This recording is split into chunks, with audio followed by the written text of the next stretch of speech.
Hello সবাইকে, কেমন আছে সবাই? আমি লিপসা, আমার চ্যানেলে আবারও সবাইকে স্বাগত। মা কোথায় যাচ্ছে তাড়াতাড়ি করে সমস্তটা বলবো। সেদিন ছিল বিশ্বকর্মা পুজোর দিন, রান্না পুজোর পরের দিন, যেদিন আমার বেবিদের বার্থডে। তো সকাল সকাল উঠেই বিশ্বকর্মা পুজো, বাড়িতে মনসা পুজো, সমস্ত দুটো পুজোই কমপ্লিট করে নিল। বিশ্বকর্মা পুজো মানে দুটো গাড়ির পুজো, আর মনসা পুজো মানে আমাদের তো রান্না পুজো আছে। সকালবেলা পুজো হয়েই তারপর আমরা সমস্ত রান্নাবান্নার জিনিসগুলো খেতে পারবো। ওই দেখো, পুজোর সমস্ত কিছু কমপ্লিট, এবারে আমরা রান্নার সমস্ত কিছুতে হাত দিয়ে আমরা খেতে পারবো। যাই হোক, বেশ করে পান্তা একটু খেয়ে নিয়ে সবাই মিলে বেরিয়ে গেলাম বেবিদের জন্মদিনের কিছু কেনাকাটি করতে। তো দেখো, যেহেতু মানে ওই দিনটায় জন্মদিন হয়েছে, একদিকে তো খুশি, কিন্তু আরেকদিকে একটু খারাপ লাগছে যে গরম কিছু বানিয়ে দিতেই পারবো না। যেমন একটু পায়েস, একটু রান্না করে ওই দিনটা হবে না, কিছু করার নেই, ভগবানের ওপর তো কারোর হাত নেই। যাই হোক, আমরা একটু বেরিয়ে গেলাম বেবিদের জন্যে পুজো দিতে। প্রথমে পুজো দেবো, তারপর একটু শপিং করতে যাব। পুজো দিলে একটু মনটা ভালো লাগলো আমার, যে যাই হোক জন্মদিনের দিন একটা শুভ কাজ তো হলো, একটু পুজো তো দিতে পারলাম। পুজো দিয়ে শিব ঠাকুরের কাছে সমস্ত বাচ্চাদের আমরা সবাই মিলে একটু মাথা ঠেকিয়ে নিয়ে চলে গেলাম শপিং করতে। বাচ্চারা এত দুষ্টু করে, শপিং করতে গিয়ে কিছুতেই মানে কথা শোনে না। কিছু জিনিস দেখে কেনা বা কিছুতে খুব অসুবিধা হয়, ওরা দুজনে এত দুষ্টুমি করে। যাই হোক, কার কাছে রেখে যাব, নিয়ে তো যেতেই হতো। তো মন্দির থেকে ঘুরে আমরা চলে গেলাম লক্ষ্মীকান্তপুর বলে আমাদের এখানে একটা বাজার আছে, ওখানে একটা ভালো দোকানে। তো ওখান থেকে কিছু শপিং করলাম। বাচ্চাদের জন্মদিনের যে বেলুন, ওইগুলো সব নিলাম। তারপর মা বললো চল একটু শাড়ি দেখি, মা একটা শাড়ি নিল। তারপর ডিরেক্ট চলে গেলাম আমরা কেক দোকানে।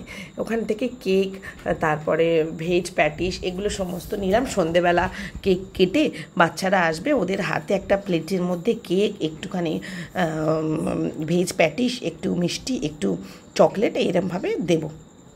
তো যাই হোক, সমস্ত কিছু গুছিয়ে কিনে নিয়ে চলে আসলাম। যেই গাড়িতে উঠে আসছি, তো সেই দিন তখন তো ছেলেকে রাখা যাচ্ছে না, ও খুব কাঁদছে, ওর খিদে ঘুম দুটো একসাথে পেয়েছে। তাড়াতাড়ি করে এসে ওদের খাইয়ে ঘুম পাড়িয়ে দিয়ে সমস্ত ডেকোরেশন যেগুলো আছে, বেলুন ফোলানো, সমস্তটা কমপ্লিট করলাম। যাই হোক, সমস্ত কমপ্লিট করে সন্ধে নামার সময় থেকেই আমরাও একটু বাচ্চাগুলোকে রেডি করে আমরা রেডি হয়ে নিলাম, যে সবাই আসবে তার আগে একটু রেডি হয়ে একটু গান টান চালিয়ে একটু নাচানাচি করে তারপরে আমার শ্বশুরবাড়ি থেকে যখন আমার যা ভাসুর সবাই এলেন, তো তারপরেই শুরু হলো কেক কাটা।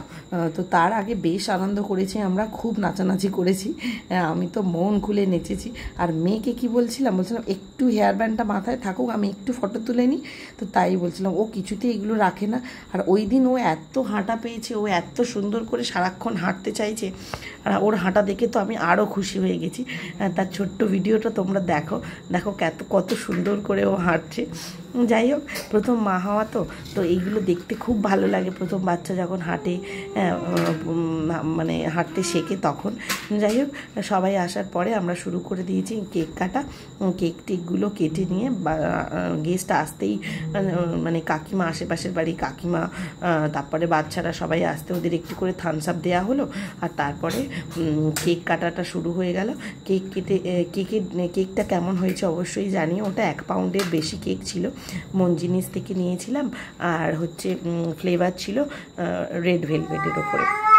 তো সবাই মিলে টেকগুলো কাটিং করে কেকের একটু ভিডিও নিয়ে নিয়েছি। ওর বাবাকে ভিডিও কলে রেখে আমরা কেক কাটিংটা কমপ্লিট করলাম। আর ওই দিন তার পরের দিন সকালবেলা লাঞ্চ করিয়েছি আমরা, স্নানের ভিডিও করেছি। যাই হোক, সমস্তটা পরে ভিডিওতে আসবে, তোমরা আমার ভিডিওগুলো দেখো, কেমন লাগে অবশ্যই জানিও। আর ওকে তো চকলেট দিই না, তাই মানে খেতে দিই না। যাই হোক, প্যাকেটের ওপর থেকে যারা 2-1 জন এনেছিল চকলেট, তো এমনি হাতে দিচ্ছিল, আমি খেলার জন্য দিয়েছি। যাই হোক, ওরা একটু খেলুক, কিন্তু খেতে দেব না। তো আমার বোন দোকান থেকে আসলো, তারপর এটা হচ্ছে আমার জায়ের ছেলে, ও তো খুব আনন্দ পেয়েছে। সবাই মিলে একটু নাচাকোদা করে তারপরে কেক কাটিংটা শুরু করে দিয়েছি। আমার ভাসুর যখন এলো, তো ওই বাচ্চাদের নিয়ে যা হয়, চিৎকার চিল্লামিল্লি, সবাই মিলে খাটের মধ্যে বসে বাচ্চারা তো খুব চিৎকার চিল্লামিল্লি করছিল। যাই হোক, আনন্দও প্রচুর হয়েছে, সবাই মিলে নেচে একদম ক্লান্ত হয়ে গেছি। আর কেক কাটার সময় তো মেয়ে ভয় পাচ্ছিল একটু, কিন্তু আমার ছেলে তো একদম ভয়ের কোনো ব্যাপার নয়। ও কখন কেকটার মধ্যে থাবা দিয়ে ধরে আর কি সমস্তটা চটকাবে এই চেষ্টা করছিল। হ্যাঁ, যাই হোক, কেক কাটাটা দেখো, সবাই মিলে বসে বাচ্চাদের নিয়ে আমরা কেকটা কেটেছিলাম। আমার মা আসছিল না, নে না সবাই মিলে আছে, আমরা বাইরে দাঁড়িয়ে গল্প করছি, বউরা তোরা কেটে নে।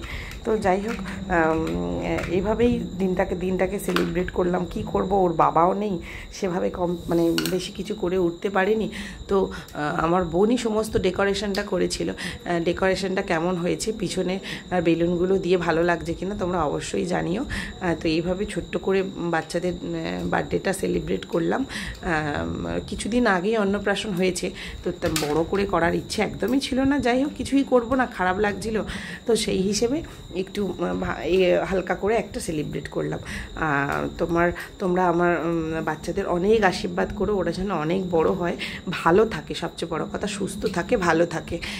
সবাই আশীর্বাদ করে একটা কমেন্ট করে দিও যে আমার বাচ্চারা যেন ভালো থাকে, আমার প্রাহিল যেন ভালো থাকে। আজ আমার ওই দিনটাতে আমার 1 বছর পূর্ণ হলো মাতৃত্বের। তো সবাইকে মিষ্টিমুখ করিয়ে আর সবাই যে যার ঘরে চলে গেল। আর তারপর আমরা তো সারাদিন পরিষ্কার করতেই ব্যস্ত। আর এই যে কেক কেটে সবাইকে দেওয়া হচ্ছে এইভাবে। আমার দাদা, আমার একটা ভাইপো, ওরা সবাই মিলে হেল্প করছিল। আমার বৌদি বিশেষ করে তো খুব হেল্প করছিল, পাশের বাড়ির বৌদি খুব হেল্প করছিল সবাই মিলে।